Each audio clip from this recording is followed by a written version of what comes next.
So, ladies and gentlemen, today on Sports File, we're going to take another look at some of the key Montreal Canadian secondary players of the 1970s.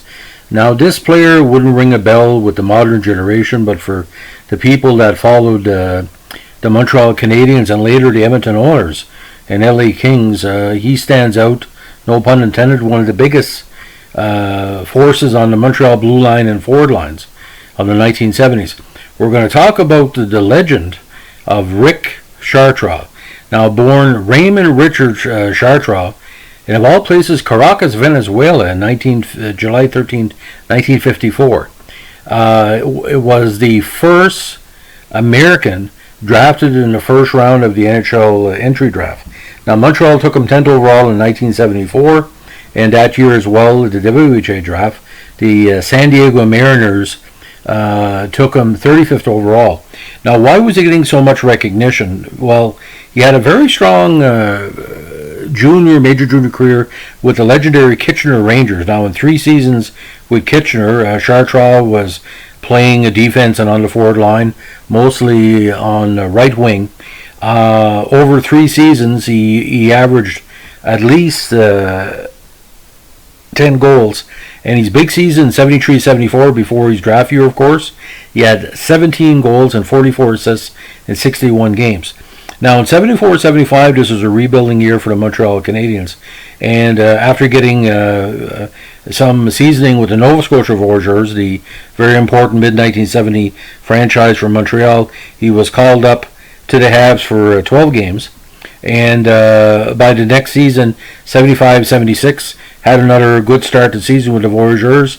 And after 36 points in 33 games, he was called up to the big team for the playoff run and registered his first cup by scoring by playing 2 goals in the playoffs. What was ironic about this, Chartraw may have scored a goal in the playoffs against the Flyers in that key final series of 4 games, but they found out Pierre Bouchard, actually, who didn't score many goals as well, had to counter. Now, 77, 78, and 79 were another 3 great years for Chartraw. He found 3 more times he won the Cup with Montreal, and his most consistent year was 1978, where he had 16 points, including 4 goals and a very big goal in the playoffs.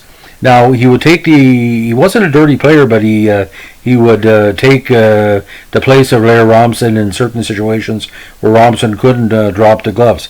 Now, after a very inconsistent season for all the Montreal Canadiens in 79-80, they decided to make a change by trading him to the Kings. And with the Kings, he kept on that strong defensive and offensive play. But by 82-83, his time on the West Coast was pretty well washed up. Now, he was moving pretty well from defense to the right wing on a regular basis. After the Rangers gave up on him, he found himself with Edmonton. Edmonton was looking for a little bit of a vintage stretch for the playoffs. And lo and behold, he won his 5th cup with the Edmonton Oilers and that strong 83-84 team. He had 2 goals and 6 assists in the regular season and he's 1 game in the playoffs, as a 6th defenseman. Allow him to end up, on the cup for the 5th time. Now, in the NHL, 420 goals, 92 points.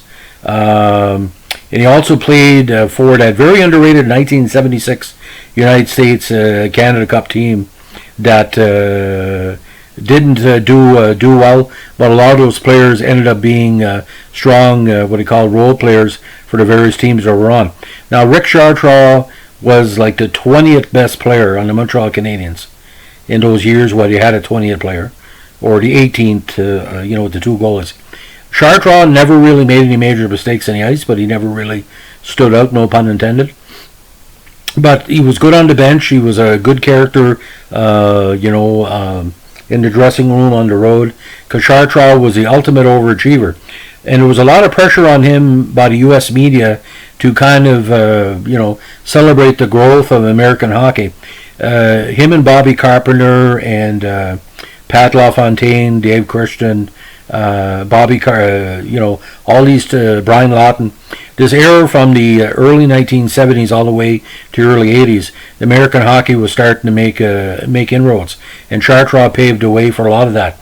See, most of these players had gone the college route, and I really think the 1980 Olympic team, they were motivated by the success of the American players that paved the road prior to that, because American players were kind of looked down upon as grinders, not really heavy scorers. Ladies and gentlemen, there was a time where there were no big American players in the NHL for years until late 60s, early 1970s, where the American players really stood out.